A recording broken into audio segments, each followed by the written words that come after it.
Bien, continuamos aquí. Recuerden, esto es Al Detalle, el programa de las grandes entrevistas en las tardes dominicanas. Suscríbase a nuestro canal de YouTube, solo le da la campanita y ya usted tiene las notificaciones. Bueno, hablábamos antes de comenzar con el invitado de un lío, otro lío de la policía, cuando un grupo de amigos estaba compartiendo en un sitio aislado donde no estaban molestando a vecinos ni nadie.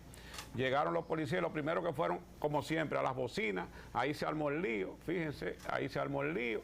La gente no quería que le lleven una piscina aislada donde estaban, no quería que le lleven la bocina, no molestaban a nadie. Ahí se armó la trifulca, a punto que a un policía, pues un civil lo empujó, cayó. Mire eso solamente se ve en este país. Eso solamente se ve en este país.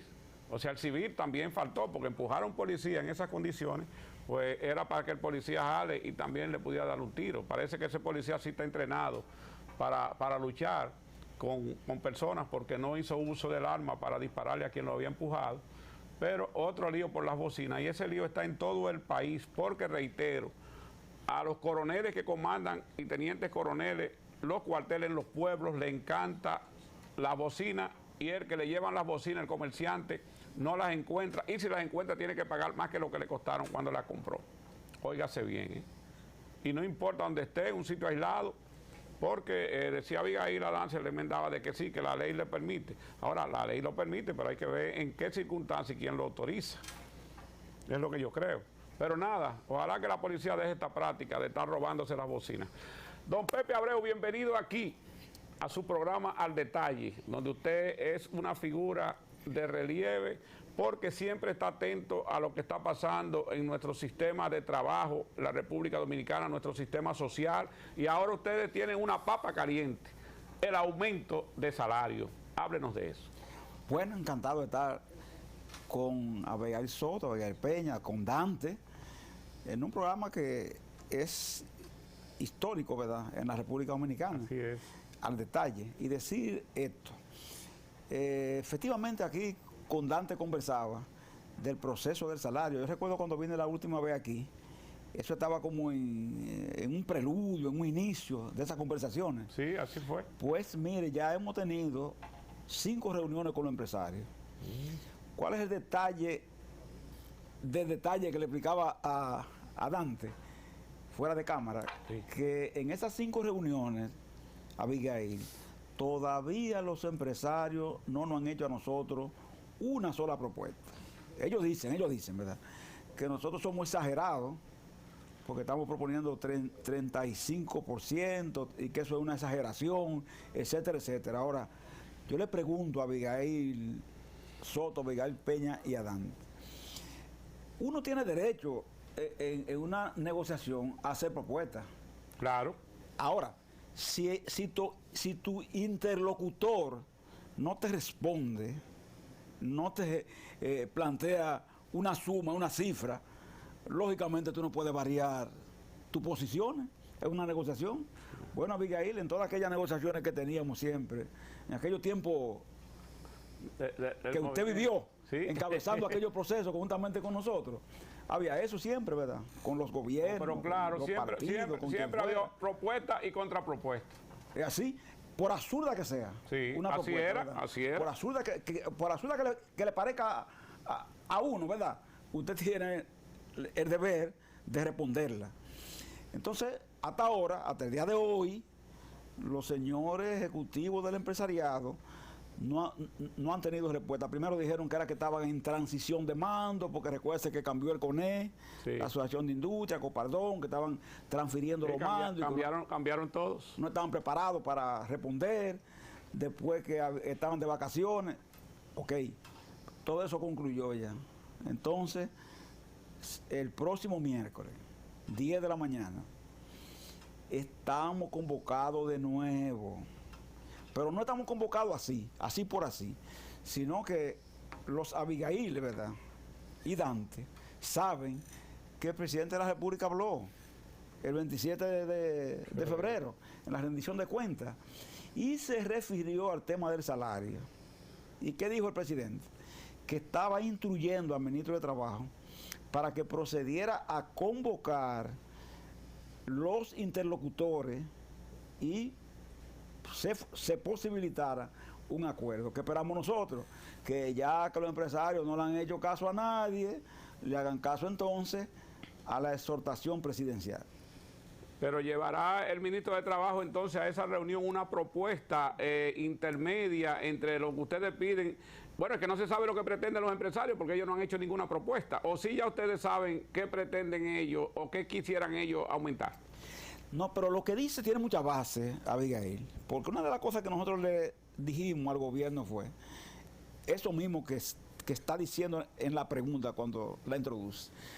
Si ellos no proponen, y los sindicatos están proponiendo una suma, en un órgano que es de 3, porque es tripartita, el tercer interlocutor, que es el que media, se presume, ¿verdad?, entre los dos, tienen la obligación de ser proactivos. Claro. Entonces, si ellos no proponen, gobierno, entonces, haga usted una propuesta, como usted dice, ¿verdad?, tomando como base ¿cuál? La que existe, ¿entiende? Se sabe que desde el gobierno no se va a proponer una propuesta coincidente con nosotros, pero sí puede, como gobierno, hacer una propuesta. ¿Por qué, Abigail? Porque si hay alguien que sabe cómo está la economía de las empresas, si están vendiendo, si no lo están, si le está yendo bien, si le está yendo mal, es precisamente el sector gubernamental, ¿verdad? Porque tiene en su mano todos los canales de control para visualizar, por ejemplo, cuál es el impacto, por ejemplo, de la economía en el turismo, en la zona franca, en la manufactura, etcétera, etcétera, etcétera. Entonces, por eso, el gobierno ahora tiene el compromiso de, si los empresarios no proponen, proponer. Pero aún, Abigail, en eso que está diciendo, si los empresarios propusieran, ¿verdad?, y nosotros proponemos, el gobierno también está en la obligación de hacer lo que está diciendo, buscar la propuesta intermedia, claro, que acerque a las partes. Ese es su papel. Pepe Abreu, líder del movimiento sindical dominicano. Ustedes piden un 35%.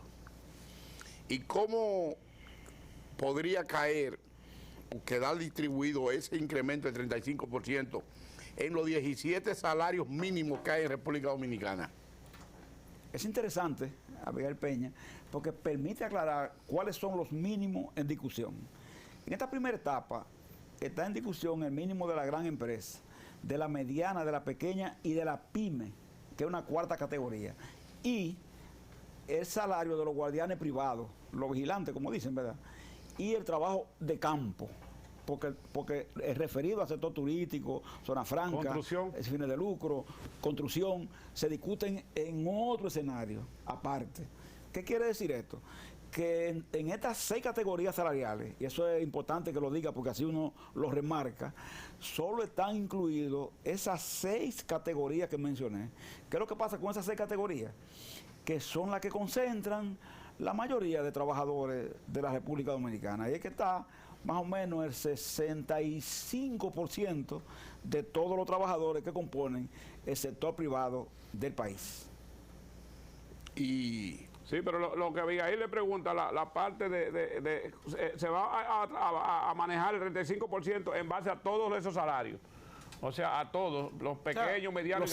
Los seis. O sea, una empresa que tenga un salario mínimo de 11 tiene que aplicar, en caso de que se diera, una empresa que el salario mínimo sea 11, tiene que aplicar un 35, igual que una empresa que si su salario mínimo es 19, tiene que aplicar el mismo 35. Sí, interesante lo que Dante plantea. Por ejemplo, la pyme, ¿verdad?, figura en esta tarifa con 11.900 pesos. 11.900 pesos. Si aprobáramos el 35%, ella aplicaría en su nivel ese 35%. Okay. La otra, que paga 21.000 pesos, la grande, ¿verdad?, aplicaría en su nivel el mismo 35%. Ha habido,